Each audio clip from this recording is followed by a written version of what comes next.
Əməllərindən biri oruç tutmaqdır Qədirxum günü və fövqəladə savabı var Qədirxum günü oruç tutmağın.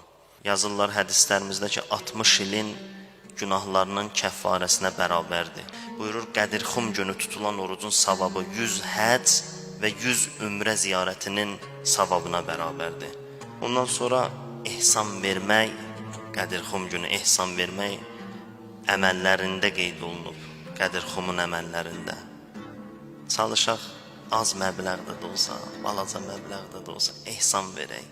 Qoy Həzrət Əlinin vilayətinin elan olunduğu gün bir bayram ruhiyyəsi olsun. Qoy insanlar soruşsun, bu ehsan nə üçündür?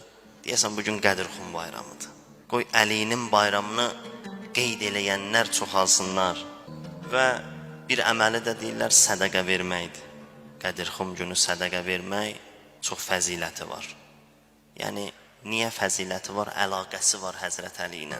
Əli o şəxsiyyətdir ki, günü, gecələri yetimlərin yanında keçib, fəqirlərin yanında keçib. Elə bir gecə olmayıb ki, Həzrət Əli əleyhissalam fəqirin qapısını döyməsin, fəqirin evinə nəsə bir pay aparmasın, fəqiri unutsun.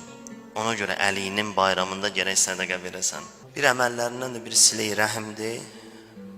Qohumu, əqrabanı, valideyni başa çıxmaq, ziyarət eləmək. Sonra bir əməli çoxlu salavat zikr eləməkdir. Həmin günü salavat çox zikr eləyəsən və Əmin Allah ziyarətnaməsi ki, dua kitablarında var. Böyük ziyarətnamədə deyil, qısadır.